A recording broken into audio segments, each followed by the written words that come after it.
Jolani and the Syrian regime are now implementing oppressive policies against women in Syria, and they're engaging in brutal torture and execution of their political foes. This is after the Western corporate media painted Jolani and the Syrian terrorists as reformists who renounced their previous extremist views. The Western corporate media painted Jolani as some sort of woke Al-Qaeda member who just wanted to implement liberal democracy in Syria. The reality is, the fall of Assad, like many people predicted, led to a collapse of women and minority rights in Syria. We are witnessing a brutal and violent crackdown against political dissent as Jolani and his thugs use torture and dismemberment as a way to punish people who speak out against his government. And now we have the same corporate media that is writing stories about how they have doubts about Jolani and his willingness to implement reforms in Syria. The Western media is presenting the situation in Syria as Jolani and the Syrian terrorists simply misleading them about their intentions for the state. Let us be 100% clear. The Western corporate media is not shocked at how Jolani and the Syrian terrorists are running Syria. The corporate media actively lied to people to convince them that Jolani was a liberal reformist so they would cheer for the downfall of Assad. Now the West got exactly what they want, a Syria ran by a bunch of Muslim Zionists who are willing to oppress their own people while doing the bidding of Israel. What's poppin'? My friends, my family, welcome to another edition of Nick in the Morning. It's a rare Nick in the Morning. RBN Live, joined by my great friend, amazing geopolitical reporter and analyst, S.O. Kanthan, will be joining us today. And the theme of this live stream, we got a lot of things we're going to discuss. I told you guys at the end of last year, when people was wondering, like, Nick, why are you not covering the election? Because I really didn't. Like, our channel could have capitalized more of the election. I acknowledge that. I did a reaction to maybe a few debates, but other than that, my election coverage was very minimal. Like, I didn't do no live stream reactions because I told you guys at that time, I was like, guys, the most boring thing that is going on right now is the United States general election. Next year, I said at the time that 2025 is where we're going to see shit hit the fan. We're going to see a rapid shift in multipolarity in the United States influence. And we're seeing it right now. And the theme of this show is what happens when you trust the United States empire. Syria is just another example of this. There are a lot of confusion about why anti-imperialists like myself did not cheer for. In fact, we mourned the downfall of Assad. It was an imperialist Zionist project, and it's crazy how so many people on the quote-unquote pro-Palestinian community, I'm talking about the bourgeoisie Muslim class, I'm talking about the Mehdi Hassans, the care Muslims, they was strongly against Assad and cheered the downfall of Assad. Now Israel is occupying Syria, and they are seizing 40% of their water supply. They're stealing their wheat, and they completely demilitarized Syria. And the result of this, because Assad was protecting minority rights and he had more of a moderate government, his opposition was the extremists, Al-Qaeda, ISIS, people who was against women's rights. And now, unfortunately, what we predicted is happening. Doubts increase over new regime's commitments to women's rights and exclusivity, which go to the theme of our show, why you shouldn't trust the United States. And this is the guest we will be bringing on. This is a fantastic article. I read this, and I was like, and we had Kanthan on plenty of times before. You guys know I love talking to people of different perspectives, different cultures, especially people who analyze the crimes of our government, who actually speak on behalf of the global proletariat, as I would define it. I think S.O. Kanthan does a great job at that. So I want to welcome to the show amazing journalist, geopolitical analyst, philosopher, I would say as well. Thanks for joining us on the show, SL Kanthan, once again. Yes, sir. Thank you. And it's always a pleasure to be with you. Yeah, and I want to introduce you by reading the headline of this article, and I want to get your perspective and pick your brain on this because this is what I've been advocating for, and I really hope that Taiwan is paying attention. Is what happens when you side with the United States and thinking that they will keep their word if you think they have your best interest at heart. So I want you to break this article down. What was your mindset when you wrote this? Here's the headline for people who are only listening. Prosperity of Global South does not rest on U.S. leadership. So I pass it to you because there's a lot to be said. It's a great article. Thank you for coming on once again. Yeah, thanks. This is basically a response to an article from the Foreign Affairs, which is a very prestigious magazine journal from the U.S. Yeah, and it's run by the Council on Foreign Relations. And if you don't know that group, that's the most the important group, the organization that has been running the U.S. Foreign policy for more than a century. It's like really the deep state, the thinkers, and the people at the very top. They basically run the U.S. State Department, the U.S. foreign policy, and so on. So, and they have this journal called Foreign Affairs, where they bring in the world's smartest people to write articles. And this guy is the former foreign minister of Mexico, and now he's a big shot in the globalist organizations. And he wrote a long article saying that the world needs the U.S. leadership. I'm like, really? Are you sure? What was his argument? Do you know what? Do you mind summing his argument? So, because I haven't read it, but you guys know me. I would love to read that just to see what these crazy people are saying. Do you mind summing up what they were saying in your counter to it? Yeah. So this is the fascinating part, okay? So the whole article, like 90% of the article is about how the U.S. breaks treaties. It does not respect the world order. And it's like one list after another. He lists like 30 things that the U.S. has done wrong in terms of respecting international treaties, in terms of saying yes, but not ratifying the treaties, or even ratifying the treaties, but not following the laws, or the U.S. ratifies the treaty and then pulls out of it. So I'm reading the article. I'm like, so how is this supposed to change my mind? It's like I'm saying, hey, lady, well, you should really date my friend. And she's like, oh, really?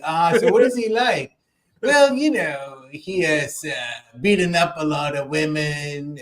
He doesn't have a job, and he's an alcoholic. He's a drug addict. But you should really date him. She's like, what are you talking about? So, so when I read that article, I'm like, man, so I need to respond to this. So then, and then he also does not mention a lot of the other facts. So I went into that and I showed how the U.S. does not follow the so-called the rules-based international the order, right? And that's what the U.S. Foreign policy establishment says all the time, right? Oh, China is not following the international rules-based order. Russia is not following the international rules-based order. And then you ask them, what are these rules? Have they been written down? Like, do you have a document, a website where I can go read the international rules-based order? The rules-based order is essentially we can do it and our friends can do it, but you can't do it. That's the international rules-based order, but go ahead. Yeah, so like, there are no rules written, and if there are rules, they change. So for example, if there is, like, say, the International Criminal Court, and if it finds like an African leader has done something wrong, they would actually go and would depose that African leader. They would, send him to jail. They would put sanctions on that leader, and they even tried that with Putin, right? So with like a fake excuse, they said Russia committed, it killed like 200 people in what is that city, Buka or something like that, and they just made that up. So nobody went to Buka to see if there was actually a massacre, and they just made that up. And then by the end of the day, Putin was found guilty, and the ICC said we are going at issue like the arrest warrant. And then the US, loved the ICC. They're like, oh my God, Yeah. the ICC said, Russia committed massacre, so we have to arrest Putin. And then when the same ICC said that, Uh, Netanyahu and Israel are committing genocide for like a whole year, killing tens of thousands of women and children, the US changed the rule. They said, no, the ICC is bad. The US will put sanctions, and it's going ICC is anti-Semitic. yeah, ICC is anti-Semitic. So they just like change the rules as they want. So the US was the one who just unilaterally withdrew from major treaties with Russia, like the anti-ballistic missile treaty, the intermediate nuclear forces treaty, and some of these treaties were like around for 50 years, and then they just simply withdrew it unilaterally, and it makes the world much more dangerous, and all these, and then of course the NATO, the expansion, you know. So the Soviet Union was very, very nice, So it's been like very, very rarely in human history one empire will peacefully fold. You know, So in fact, it has probably never happened. Yeah. The empires always fight until the very last, moment. And the Soviet Union was like way too nice. They were like, Yeah. okay, all right, we will just shut down We've the never seen that Soviet before. Union. It's crazy. Never seen that before. Huge empire, just gone, And they're like, they were so naive, They're like, hold on, but so we are dismantling our power. So will you dismantle NATO? Because the whole purpose of NATO was to, Yeah. to protect Europe from the Soviet Union. And then the West was like, no, we're going to keep NATO. And then the Soviet Union is like, well, okay. But then we are kind of worried if we just would disarm and you have NATO. And then then all these people like George Bush, the leader of Germany, France, UK at that time in 1990, and they told Gorbachev, he's like so freaking naive.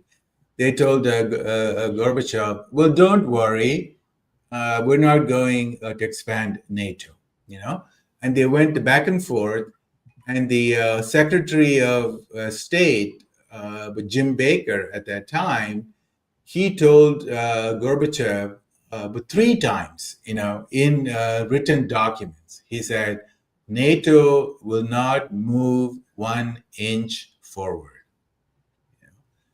And then what happened? Since then, NATO has added 16 new countries to its the empire. It's not just 1 inch, but like thousands of miles, and all across Russia, surrounding Russia, placing missile defense systems, NATO troops, US troops. Just imagine like the Chinese, having like huge military presence in Mexico, Canada, Bahamas. Nobody's Yeah. going to like that. So this is another example of a violation. And then, then even like in terms of, the economy, the U.S. was the one who championed the WTO and all this, free trade. So free trade is like the second religion of people in Washington, D.C. You know, they have the Bible and then they have the free trade.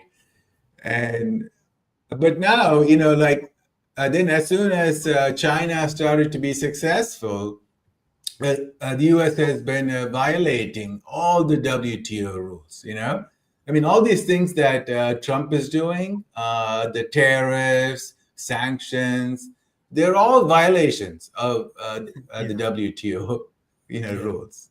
And they just like make up story.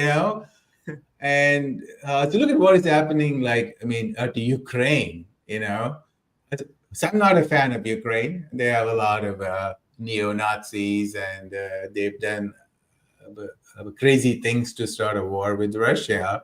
Yeah. But all the funding they got was like, freebies. Basically, the US said, "Hey guys, listen, we'll give you all the money, we'll give you all the weapons, and you just have to go die fighting for Russia." Yeah. And the Nazis are like, "Yeah, we'll go fight Russia," but they're not supposed to pay back, So Yeah, they're just looting Ukraine. Like they just being gangsters and just looting. And this is exactly what we warn people. And I'll pass it right back to you, Kanthan. But we was called Putin apologists. They say, Nick, why do you hate Ukraine? I'm like, I'm defending Ukraine. The United States is just trying to plunder Ukraine. And because they followed Europe and the NATO left followed the neocons, now Ukraine is going to be owned by BlackRock. Now, I would love for you to finish your point because you bring up a great point here. Because MAGA is trying to shake down Ukraine and put them in debt forever. Something that we warned about, but I love that you brought this up. Please continue your thought. Yeah, and it's, as I went to Ukraine in I think 2008 or so, and at that time there was not any Nazism, there were no any the anti-Russian, feelings, and people were so nice to me, and they all spoke the Russian language, and it was a very nice, very peaceful, nice country. And then the U.S. Turned it around. They turned the Ukraine into this the neo-Nazi breeding ground. They did coups twice. Once in 2004 and 2014, and they just go and overthrow leaders that the U.S. doesn't like. If some guy says, "Hey, let's be friends with both Russia and the West," the U.S., George Soros, the USAID, and all these, the NED, these people, they spend a few $billions. And so Ukraine is a very, very poor country, The average wage is like about $300 a month. And the people, there's a huge population of retired people, and they make like $150 a month. So when you go to a really poor country and you give somebody, say, $500, they will become like radical people, right? So they will, they will be active on social media. they will go to wars, and then you add some Nazi, the ideology, and then they become crazy. It's very easy There was for a the poll U.S. in there was a poll in 2009 that showed that only 12% of Ukrainians wanted to join NATO. Then USA started funding anti-Russia, pro-NATO media outlets, and that number jumped to 12% to around 56% in less than 8 years because they was pumping Ukrainians with nonstop anti-Russia propaganda. I think that's what you are alluding to as well. But please continue your thought, Kanthan. Yeah, yeah, it was so crazy. And then they started to attack the ethnic Russians who make up like 40% of the population. Okay.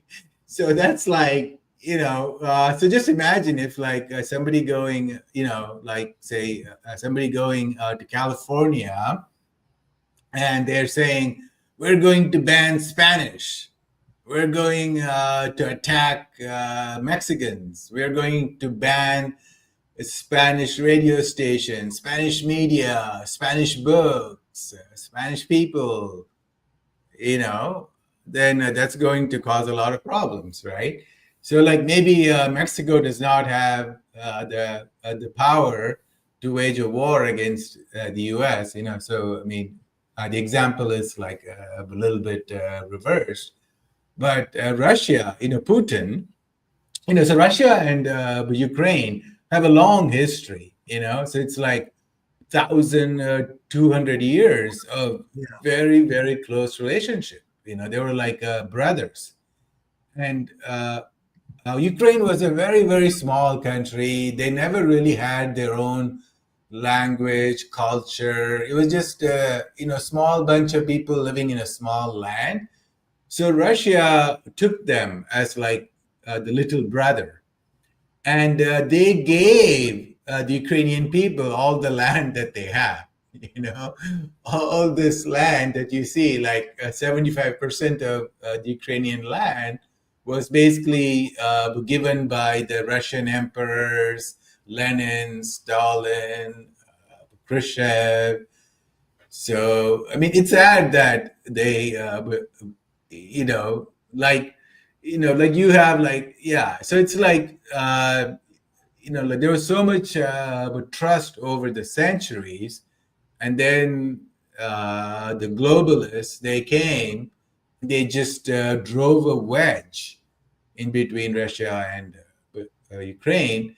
But anyways, so the only ones to be sacrificing their lives and their land are the Ukrainians, right? So they died on They behalf brag of. about that. I hear neocons all the time because people on my channel, you guys know I watch a lot of Western corporate media. I like to hear what the neocons say. They will openly say, guys, don't you know we got to support Ukraine because they're doing us a favor. They are fighting and dying and weakening Russia for us, which Yeah, shows yeah. why it's crazy that progressives cheered on the war, where neocons are openly saying that they're happy that Ukrainians are dying on the empire's behalf. But please continue, Kanthan. Yeah. So, like, I mean, like you pointed out, so many people have said openly that they're going to fight Russia to the last Ukrainian, right? Yeah, that's the famous phrase that Yeah. people like Lindsey Graham and even Biden have said before, fight Russia to the last Ukrainian. So when that war failed, they kept saying that we will support Ukraine as long as it takes, right? That's another phrase that the warmongers love to say. Yeah. Uh, we will support Ukraine as long as it takes. We're going to bring down Russia with sanctions. We're going to give Ukraine all the anti-tank missiles. In at the beginning of the war, the Ukrainians had more the anti-tank missiles, like the Stinger and the Javelins. So they had more than, say, the UK, France, or Germany. So the US just pumped all these weapons. And so, by the way, The money all went to the U.S. The military industrial complex. So like if you look at say the military aid, like they would say, oh, the U.S. gave 50 billion, 70 billion dollars of the military aid, but that money never went to Ukraine. It basically went to Lockheed Martin, Raytheon, Boeing, and all these people. So the Ukrainians, they got the weapons, but the money went to the Americans. And but then there was all this like financial aid, which was like the money laundering scheme, but that never went to the average Ukrainian. Like the guy fighting in the battlefield, in the trenches, the babushka, the old the Ukrainian ladies, they never got the money that the U.S. and Europe sent. So that all went to the elites, the oligarchs, the politicians, and so this the money laundering scheme. And what did Ukraine get out of this? Nothing. So they have like 1 million men have died, and another 4 to 5 million are wounded. So they will probably never walk or be able to get married. Severely wounded. And if you look at the population of Ukraine, and you start from 1993. Fast forward to 30 years, they've lost half the population. Half the population in 30 years are gone because some of them they died.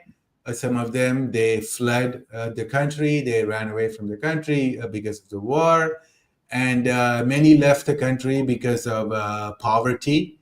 And they were the lucky ones who left Ukraine before the war started. And then so Ukraine lost like 20% of the land to Russia. So they're so screwed. They're like so destroyed, and they have no future. And now Trump wants, all their natural resources. He wants all the minerals, the gas revenue. I'm so happy that we have because the liberals, they are the most effective evil. They're very sneaky. They said we're fighting in Ukraine for human rights. We are supporting a genocide in Gaza because we are supporting democracy. Like they say shit that will trick people. But with the neocon right, with the MAGA right, they just outright say it. They just straight up shaking Ukraine down. Hey man, we gave you money to defend yourself. We want your fucking rare earth minerals. And that's why Ukraine is screwed. But continue, Captain.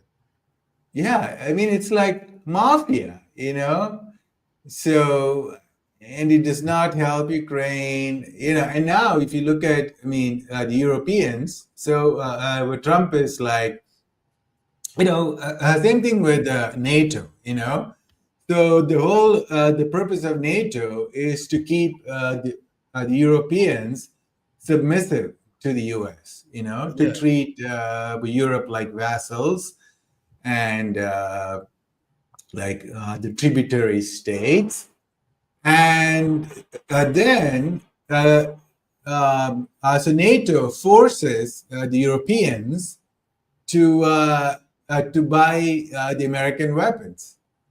Okay, so it's like a lose-lose situation for Europe, because if Europe has peaceful relations with Russia, then there would be no need for NATO, right? So the U.S. Squats in Europe, and there is the military bases all over. The CIA spies on all the European leaders. The deep state basically controls the think tanks and the mainstream media in Europe, where there's no freedom of speech. And then Trump says you're not spending enough money to defend yourself. Hello? if you're not like starting wars between Russia and Europe, they Exactly. would be, yeah. So it is sort of like the movie, what is it called? I think it's called Misery, where a lady, she finds this, writer, this famous writer. He gets into an accident, and then this lady brings him to her house, and she but ties him up in his bed, and she doesn't allow him to leave the house, and he becomes like a slave to her, Yeah. and she's like forcing him to write a novel for her. She's so crazy. Yeah. But We she had thinks, European leaders was literally calling for cuts in healthcare and pensions and social services in order to match the military spending goal that Donald Trump was laying out to hit the 3%, 5%. So the NATO military leaders, they was happy that Trump said that because they were more than happy to increase the military industrial complex. So they came out and said we cutting healthcare, and that's what they're currently doing right now in order to fund this war machine on behalf of the United States. And this is why we are seeing the for the lack of a better term, the liberal wing of the empire, they're being voted out of office. Or maybe I should call them neoliberal centrists, the Macrons. We are seeing the Olaf Scholz. They're getting voted out en masse because their people are seeing themselves sell their interests out to the United States and NATO to fight this war against Russia that does not serve their interest. Cass, but I would love for you to speak more on that, and I would love for you to continue. yeah, I mean, it is so sad that they don't understand what is happening. So it's like the US is not a friend of Europe. Yeah. So the US became the global leader only because of World War I and World War II, in which the Europeans would destroy themselves, you know. And President Truman, he famously said, to like the New York Times or something like that, and it was published in the newspapers. And he said, well, if we see that the Russians are winning, then we will support Germany, the Nazi Germany. And if we see that the Nazi Germany is winning, then we will support the Russians. And that way, we will have a lot of those two people will kill each other.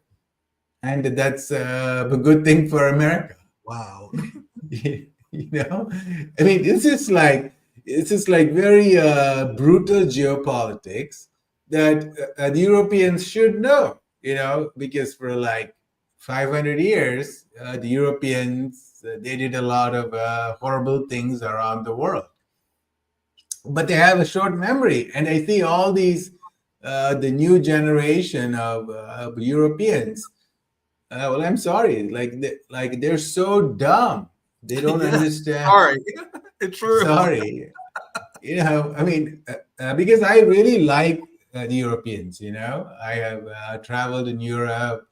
I love the history. I love the people, and they're really wonderful people. But they're so dumb when it comes to foreign policy, geopolitics, and they're just committing suicide. In 2008, before the financial crisis, if you look at Europe, or I mean, the European Union, the EU, its GDP was larger than that of the US. So, like, they were actually more prosperous. And now you fast forward to 2024, 15, 16 years later, the US is 50% larger than the EU, and they have fallen behind in everything. They have fallen behind in terms of GDP, they have fallen behind in terms of the Fortune 500 firms, they have fallen behind in terms of technology. Like, Why is there no the European version of Google, Netflix, Amazon, Facebook, Intel, Nvidia, AI? It's just like, I don't know what is happening. They've like gotten into a stupor. It's like they're just We talk about committing. colonizing our mind on this show all the time. Europeans, many of their minds are completely colonized. Like the Green Party, like the Green left, quote unquote. I think they're fake leftists, but the left European parties are talking about how they stand with NATO. They are Yeah, advocating for why? censorship on behalf of the Zionist entity known as Israel. Why are you fighting for Israel as a European? Why is that your number one concern? And this is why I'm like, I agree with what you said. And I'm sorry to say, but a lot of these people are just dumb. They don't have no idea of their interests. And I want to interject this next part because I think this fits in our conversation. I put this up on the screen before, and now Europeans are now waking up from their. Well, I should say that. I gotta be careful what I say because they're still really dumb. But they're now realizing they was played for fools. Like they were just now realizing it.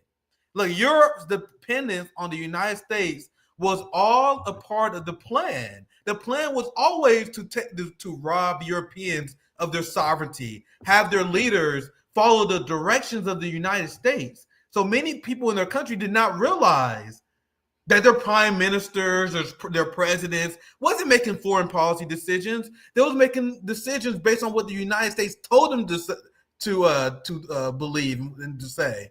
And now Europeans, and this is an example of what I said earlier this year as Trump was taking office, we are seeing Xi Jinping completely outmaneuver Donald Trump and MAGA on the world stage. You have Xi Jinping that is playing chess. He's playing Go.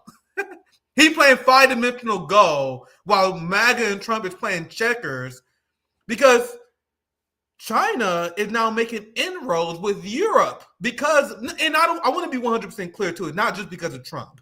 It's long-standing United States policy. Trump is definitely not helping though. Trump is definitely not helping. And now you have people in Spain, for example, many people in the EU that's saying, hey man, we in the Chinese century right now. So instead of following the United States lead, because that's what a lot of these countries did, and just hating China for no reason, a lot of people in Europe, especially now because Trump is now escalating their calls for Europe to become closer to China instead of being hostile to China, which shows the short-sightedness of U.S. foreign policy, MAGA foreign policy.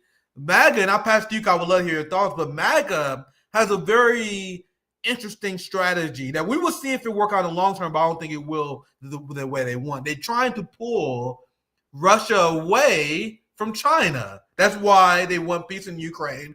And they want to spend their time less on Ukraine and more escalating conflict on China and helping Israel purge the West Bank. So that's the difference in the strategic goals of the different wings of the empire. But because of this strategy, they are actually helping China grow because more countries in the global south is now distancing themselves from the United States after their attack on the ICC. And now the EU after seeing Donald Trump. And once again, I don't want to pretend they're just one faction, but Donald Trump is definitely waking people up faster. And now they realize they don't have the best interests at heart. So that was a little mini segment I want to introduce, SL, Kanthan. Feel free to take it, whatever you want. Any reactions that you have? Yeah, I mean, so you're right, because if you had, if people had listened to, say, Vivek, Vivek Ramaswamy, he talked about it all the time during his campaign. He's like, oh, we need to do a reverse Nixon. We need to pull Russia away from China. So that's what they're probably trying. Doing it.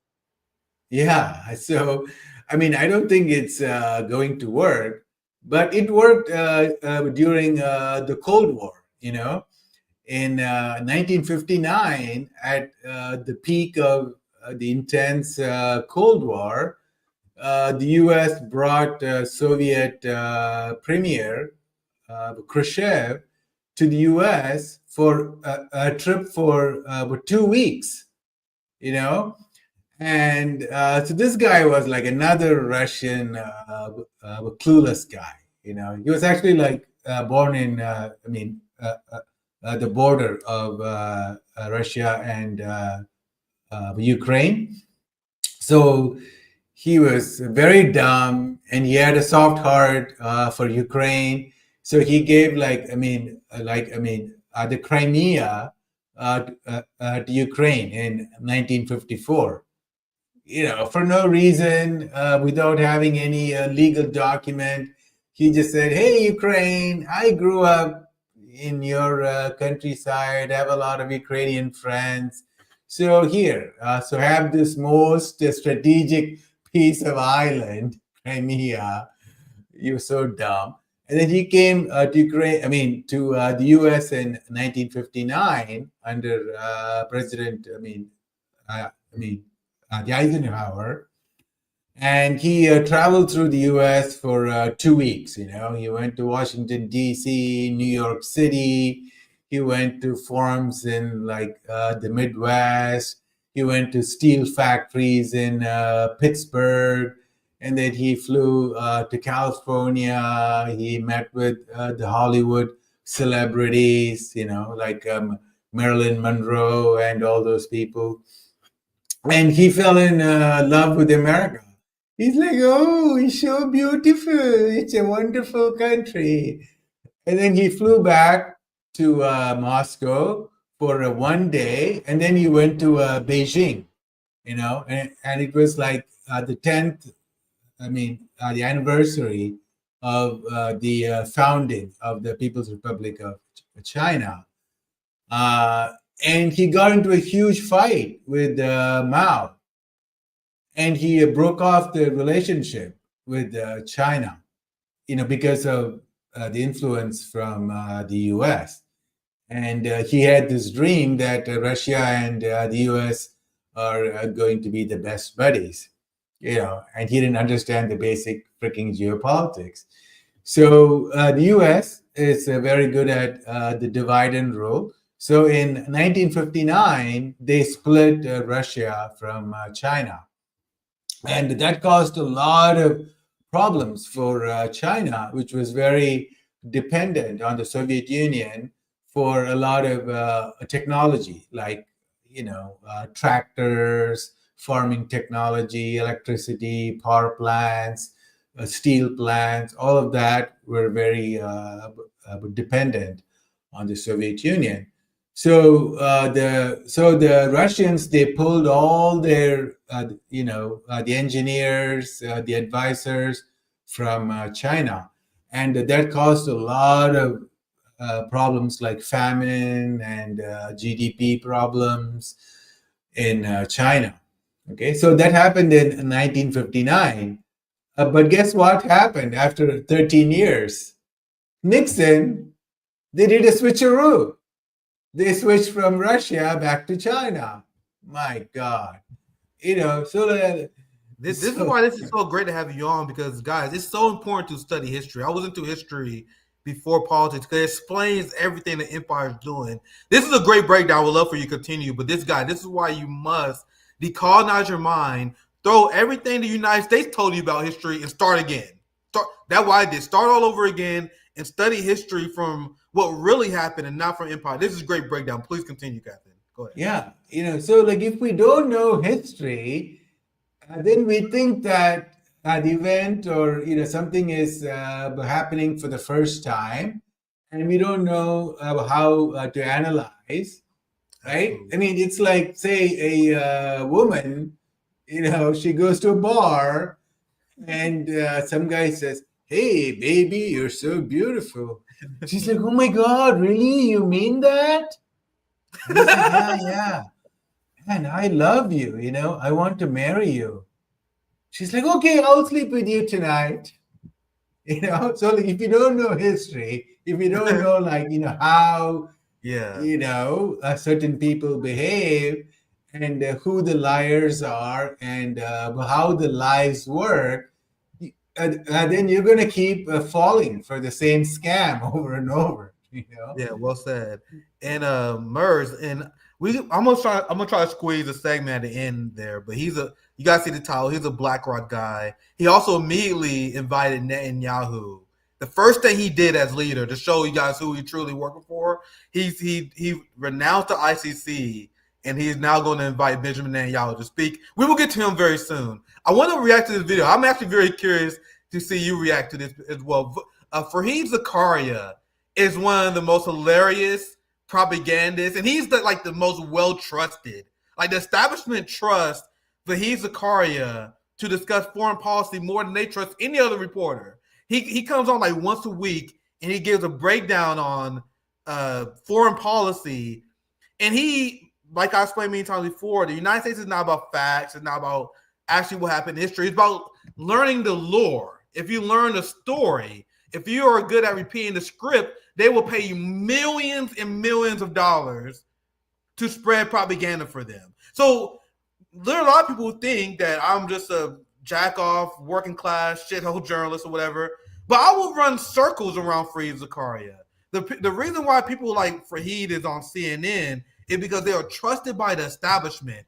People who have doctorate degrees. I'm not talking about other countries because I wouldn't know. I'm talking about in America. The people who are well educated are the dumbest. Like, if you're outside of STEM, this obviously STEM, not STEM, because engineering, math, science, that shit is real. The social science, throw that shit in the trash if you're in the West. If you're in the social sciences, studying political theory in America, getting PhDs in political science, you might as well throw that in the trash, because the only thing they did was memorize empire propaganda.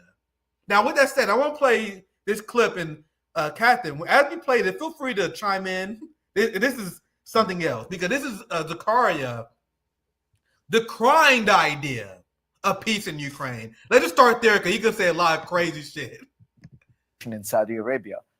At the conclusion of talks with the Russian delegation in Saudi Arabia, Mike Waltz, the U.S. National Security Advisor, noted that only President Trump can do that. Only President Trump could have shifted the global conversation on how to end the Ukraine war. Secretary of State Marco Rubio, determined not to be outdone, quickly noted that the first important point he wanted to make was that the only leader in the world who could make this happen is President Trump. He's the only one in the world that can do that right now. Welcome to America's new North Korea-style diplomacy, where our diplomats are more worried about their boss than the adversary. It's true that Donald Trump has found a lightning-fast way to end the war in Ukraine. Surrender. You guys see the absolute disdain they have with the idea of peace?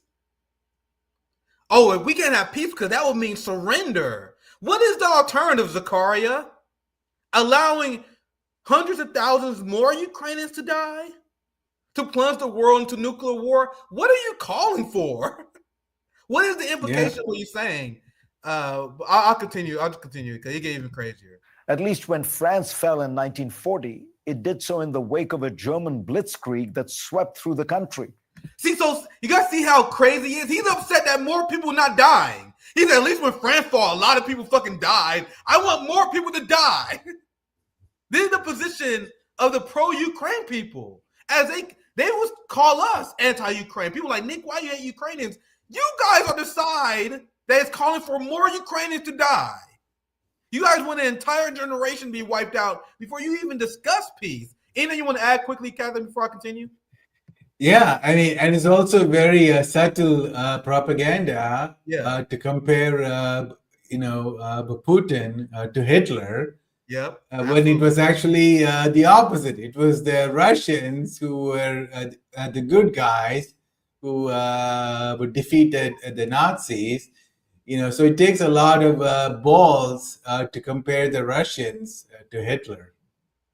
You guys see why they trust this man to do these foreign policy breakdowns? He's there's certain people they don't allow to talk about foreign policy. Like, there's a reason why you didn't see Joanne Reed do foreign policy, but they're like, nah, you only focus on the culture war. She got fired, by the way. But they're like, you only focus on the culture war. They will have Sean Hannity. He might dive into it. There's only a certain amount of people they would trust to talk about this. You guys see the little dig at North Korea too? North Korea, who called to end the genocide in Gaza? North Korea, who called to end the war in Ukraine? North Korea, who has stand on the side of peace for decades. That's why the United States hates them, because they oppose every single Israeli war. But you guys see the dig at North Korea. This guy is a talented propagandist, guys. Don't get it twisted. Yes. I make fun of shitty propagandists like David Pac-Man. He's bad. You know what I mean? There are all these bad propagandists we make fun of. But Morning Joe, just like Fahid Zakaria, they are good at what they do. They make the big bucks because they know the empire propaganda, how to repeat it. I'll play another clip, and Kanthan, just let me know if you want to chime in. I'll play another clip, and then we jump in. End the war in Ukraine. Surrender. At least when France fell in 1940, it did so in the wake of a German blitzkrieg that swept through the country. Ukraine has actually held back Russian forces for 3 years now, and despite fighting a much more powerful adversary, even taken some Russian land. And yet, the Trump administration has preemptively conceded most key Russian demands before the formal negotiations have even begun. No return of all the Ukrainian territory acquired by force. I want to keep it plain, but I got to say real quick that the decision to keep the war going made it so you guys have less to negotiate over. You guys was in a better position if you guys did not take the peace deal with Boris Johnson. Do you guys see the layers of propaganda this guy is feeding people? Which is why I think he's good, because he's leaving now, and the audience will never know that the Ukraine is in the worst position because of Fahid Zakaria's pro-war stance. Anything you want to add quickly, Kanthan, before we continue? Yeah, I mean, and also it's not because Russia could not defeat Ukraine, okay? Because Russia has all the weapons it needs. So it's, I mean, it's only for strategic and political and the PR reasons that Putin did not take over Ukraine. Because if he could drop, he could drop the biggest bombs and just move forward. Like he doesn't have to do the ground battle, which is like so brutal and slow. You're like moving 1 kilometer a month. He doesn't have to do that. He could have just bomb, and just move to Kiev. But there are a few reasons he did not do that. It's not because he could not. For one, so if he had taken over Ukraine in say 1 month, then the whole world would have freaked out, right? And then the U.S., NATO would have sent all the weapons to say Poland, the Baltics. And it would be very easy for the world to believe that Russia is going to invade Germany, Poland, and all that. So that's why, Putin just focused on the region where it's, basically full of the ethnic Russians, and they all want to be a part of Russia. And they were the ones who really suffered under the Nazi rule. So, I mean, it's not because of what Fahid Zakaria says, the Ukrainians were so brave and they stopped the Russians. Yep. And now you guys see why I think there's value of knowing what the enemies are saying. I think Fahid Zakaria is one of the most important people to break down, because he knows the talking points like this. Everything he's saying is what the empire believes. And this is what the American people are propagandized to believe as well. That's why people like Fahid Zakaria is exactly why majority of Americans believe China is our enemy. You know what I mean? I know it may sound stupid to us, guys. I know it may seem easy to dismiss this, but there are Americans that are eating this shit up. Why do you think Americans believe North Korea is evil? Because of digs like Fahid Zakaria in the beginning. People are programmed and they don't even know it, which is why it's important for us to equip ourselves with knowledge so we can easily dismantle their talking points. This is why Ro Khanna, despite having law degrees, being well-educated, and I'm just a college dropout, by the way, but he comes on our show and I smoke him. Like, I destroyed him on Ukraine, even though he got way more education than me. You know what I mean? Because I equip myself. I know exactly what they're going to say before they say it. So even though I know it may be painful to listen to this stuff, it's actually very, very important. We can't go into the battle blind. We have to know their rhetoric, and we got to be ready to dismantle them when they come in our community saying some bullshit. You know what I mean? So let's continue. Let me know how you're doing on time, Kanthan. I wanted to keep this around an hour, but just let me know how you're doing. We just watched a little bit more of this. Okay. Feel free to comment at any time. Just let me know how you're doing on time. Preemptively conceded most key Russian demands before the formal negotiations have even begun. No return of all the Ukrainian territory acquired by force. No NATO membership for Ukraine. No American troops on Ukrainian soil. And Trump trashed Zelensky, calling him a dictator and saying he better move fast or he is not going to have a country left. So It by is the no way, wonder that so let me just Go ahead. Go ahead. Yeah. So the NATO membership was never really a very good idea, and they go back and forth, So it was like sort of the carrot to promise the Ukrainians, so they'll keep fighting. Oh, we'll give you membership to the EU. We'll give you membership to NATO. Just go, have a few more million of you die in the war, But it was a very, very bad idea. Back in 2008, when the NATO membership was first proposed, that's when they first, promised in 2008. And at that time, the U.S. ambassador to Russia, he wrote a famous memo, which was leaked by WikiLeaks later on. And he said that, hey, well, if there is a talk of NATO membership, it's going to cause a civil war in Ukraine. And it's a red line for Russia, So the NATO membership was always a very, very bad idea. And they didn't really even believe in it, the US and the Europeans, they did not even believe in it. And then regarding, so he says that Trump gave in too easily. Well, no, like we discussed before, Trump wants to pivot to Asia, to China, to the Middle East, and this war has been a stalemate. If you look at the boundaries, it's been the same for like almost 3 years, So for at least 2.5 years, the boundaries have not changed much at all. So it's a waste of money, it's a waste of time, and all the sanctions. Russia became the most sanctioned nation in the world, more than North Korea. And Russia's economy just kept growing, and it's now a larger economy than Germany in terms of purchasing power. Yeah. So what happened? It's been a huge failure for the U.S. empire and NATO, and so that's why Trump smartly understood, and it's also the deep state, right? So one of the big benefits of the elections is that the same rulers of America can change their plans, but without losing face. Right? Yeah. So the people who run America, the people who run America are like at the very, very top. Okay, so you rarely see them. They control the banks and corporations, and you can never really but talk about them. Even if you know who they are, you have to stay silent.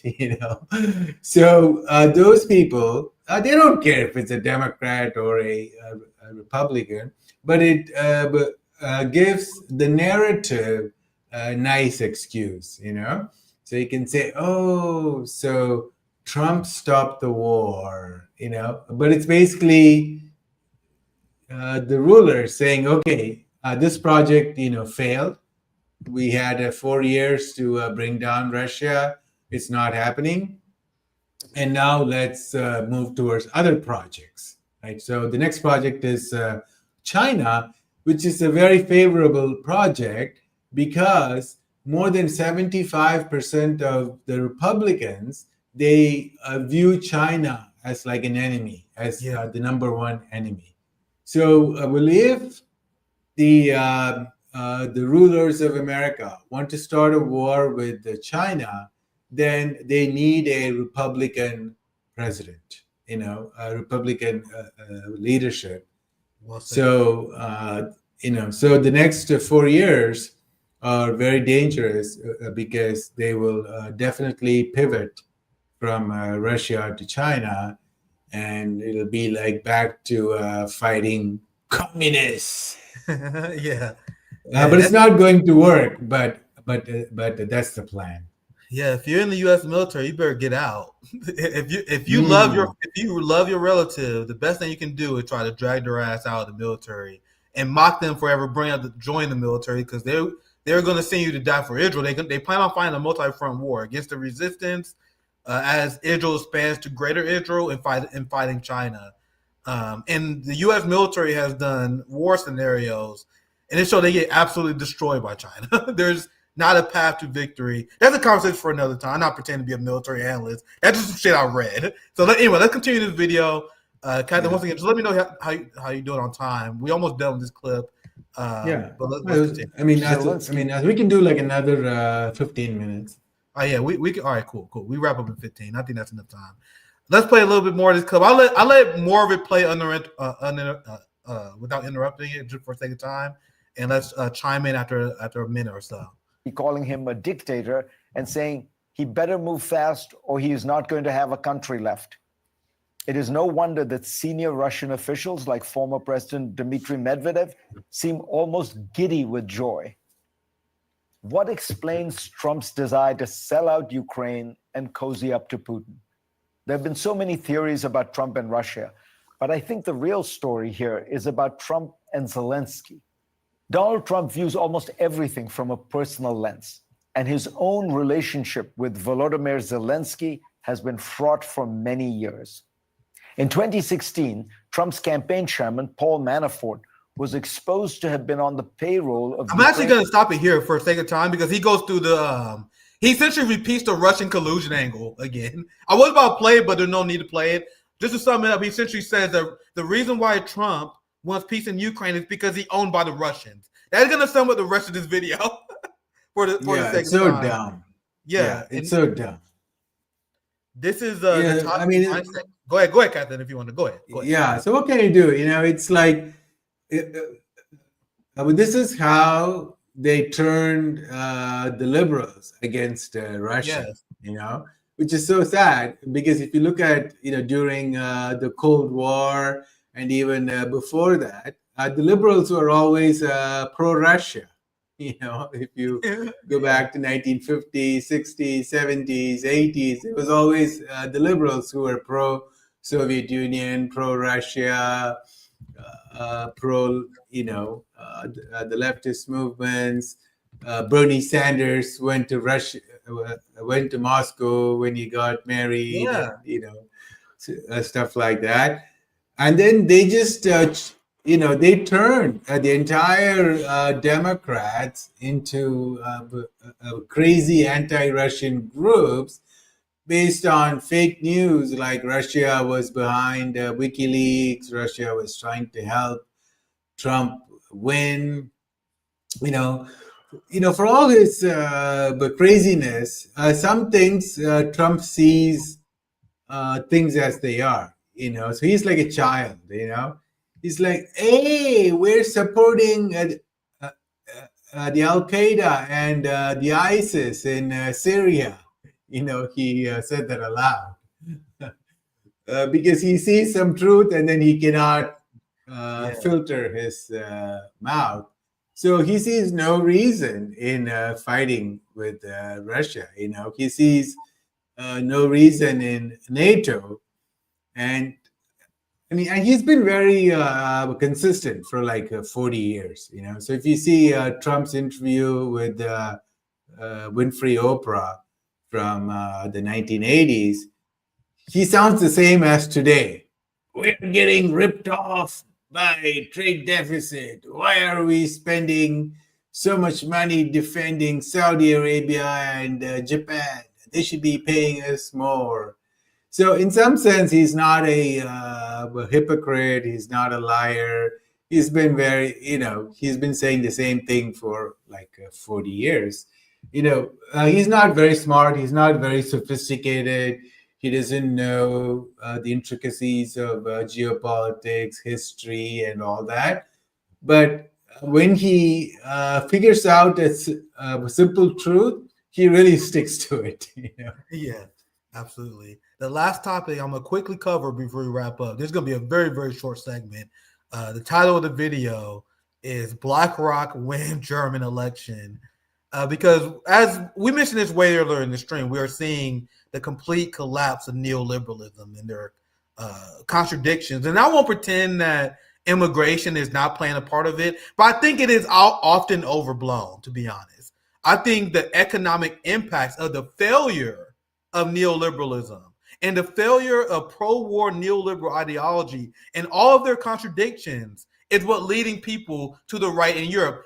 Immigration is playing a factor, but I think I personally believe it's being overblown. Because if the liberals, and this is my claim, if the liberals actually provided for the working class, if the working class was thriving, I think they wouldn't give a fuck about the immigration crisis. That's just once again, I can't prove it. I will admit that. That's just my personal theory. If people in Europe was not struggling, and people in the United States wasn't having their labor exploited by the capitalist class, and people was thriving, I think people wouldn't be fucking up in arms over immigrants. The reason why they're up in arms over immigrants is because they're struggling and they're seeing their government spend money on immigrants. They've seen other people come in their country as they're struggling, which shows the contradiction of liberalism about caring about other people but while not providing for your own. That's my initial breakdown. And I think that the war, like the Ukraine war, is the big part of why Germany is shifting to the right. So you have AfD in Germany that surges. They like doubled their last result. They hit 20%. And everyone's melting down because they say the AfD is a far right party, which I do not deny. Now, here's the part that's very important to understand. I don't deny that the AfD is a far right party, but they are essentially banned because they have a bad take on history. Like, they're a little bit too pro-Hitler. But for the most part, other than immigration, the AfD believe the same shit as the mainstream German party. What do they all have in common? They're all pro-Zionist. So you have the conservative leader. This guy said he would not work with the AfD far-right party because they're crazy far-right Nazis. So you won't work with the AfD, but you're willing to invite Benjamin Netanyahu to your country to give a speech? You guys see what I mean? I'm not denying that the AfD is far-right, but what does it even mean to be far-right? How can you call other people far-right as you're arming Nazis in Ukraine? As you're exactly. What is the definition of far-right? I don't know. Like these people, like I mean, the AfD are so pro-Israel. It's so disgusting. Yeah. Like, what kind of far-right are you?